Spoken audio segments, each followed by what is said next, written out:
Good evening, Rooted. We're continuing our series on messages tonight. And you might remember that last week, Tilly was taking us through this kind of lie that has really been present ever since the fall of humanity. And that lie is really just all about self-rule, that I should decide what is right. And actually, I decide what is going to make me most happy, what's going to make me most fulfilled, satisfied, joyful. And actually, the lie is that you should make the rules and you should decide what's best. And actually, what you may see in every culture since the fall, this lie has been prevalent, and it dresses itself up in loads of different messages, and it's gonna show in the messages that we look at in this series. So, does that mean that everything in our culture is wrong? That all these messages are totally wrong and false? Does it mean that we've now, because this lie's there, does that mean we've got to smash absolutely everything in our culture? You know, we see something, a message in our culture that someone's preaching, and we say, no, that's rubbish. Well, no, I don't think we do. Because actually, there's a lot in our culture that's actually good and that's actually right. So the purpose of this series is not for you to go, right, I hate this culture, I want nothing to do with it. No, the purpose is so that you can see what's wrong and actually what is right about the culture as well. See, the lie the lie actually that Satan tells to Eve in the beginning is based on a truth. It's based on the fact that Eve wants to be happy. And he tries to twist it to say, actually, you're going to be happier without God. So, is it all wrong? Well, no.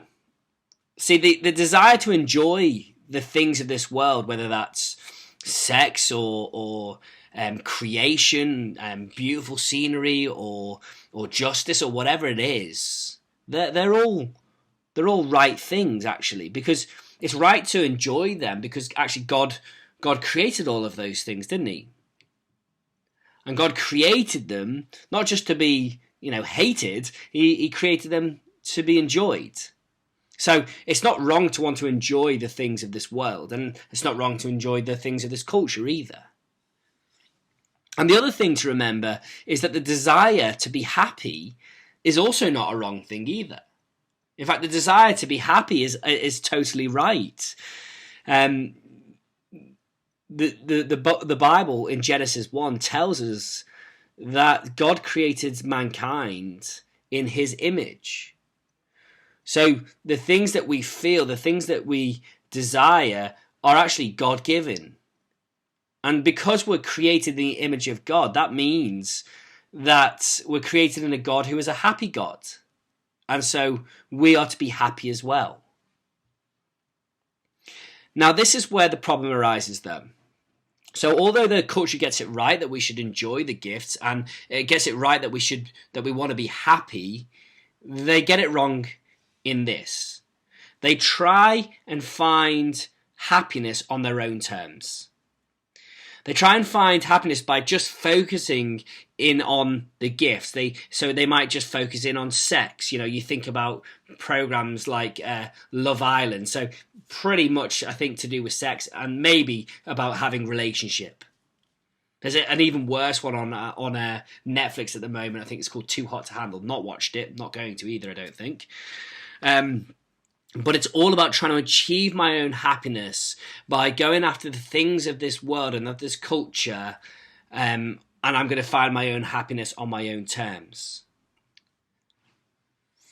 The problem is, if you just focus on those things, then you will never actually find happiness.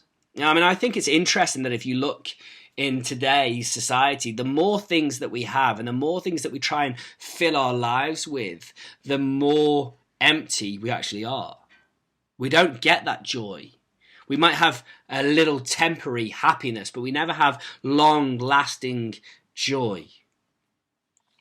And that's because we've separated God from the gifts. We've just taken the gifts and we said, I don't want anything to do with God. When actually the gifts are meant to show us that God is a great God. And the gifts should be there and we should enjoy the gifts. And we should praise God and find our happiness in him. You might have read the Narnia books. Well, the Narnia books were written by a bloke called C.S. Lewis, and he has some amazing quotes on this type of things. So just have a listen at this one, these two here. He says, God can't give us peace and happiness apart from himself because there is no such thing. It's pretty amazing, that. In other words, if you try and find happiness in anything else, you won't get it. Because the only place of real happiness is in God. Here's another one. You might have heard this one before. It would seem that our Lord finds our desires not too strong, but too weak. We are half-hearted creatures fooling about with drink and sex and ambition when infinite joy is offered us. Like an ignorant child who wants to go on making mud pies in a slum because he cannot imagine what is meant by the offer of a holiday at the sea. We are far too easily pleased. Do you see that? So we fill our lives with things that actually aren't as good as the most high thing. So God is the ultimate place for joy and happiness and satisfaction. And we, in our world, we just fill our lives and think this is all we can get our happiness from. And can you see the image? Imagine you're there as a child and there you are in a muddy pit and you're making mud pies and you think, oh, this is fantastic. And you could go to the seaside. You could go, I don't know, to Spain or something, or to a hot country with a lovely scenery. And that's on offer if you find your happiness in God. The writer of Ecclesiastes, Solomon, really gets this. It's a wonderful book. And what happens with Solomon is he tries to find happiness and meaning and purpose and fulfillment in a whole host of different ways. And the answer that he comes with at the end is that this is all meaningless.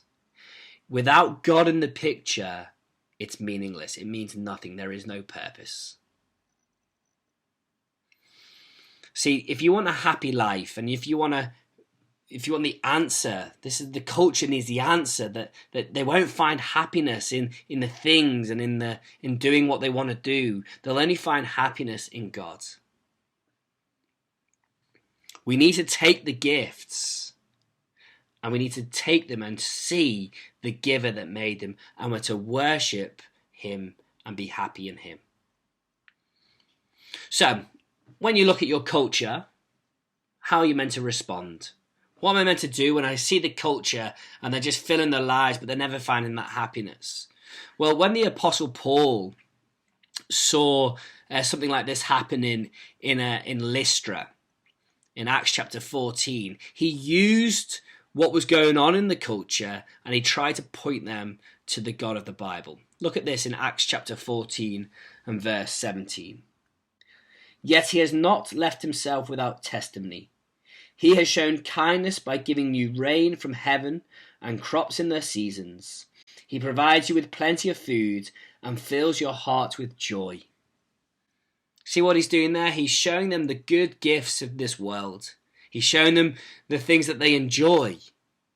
But he's pointing them to the thing that is greater than them, to the person that is greater than the gifts, to the giver. See, when you look at your culture, don't just think, oh, I'm going to smash this. And don't think, oh, this is amazing. But look at the culture. See what they're saying. See what they're trying to find happiness in. See what brings enjoyment. Take that and point them to the God who gives true joy.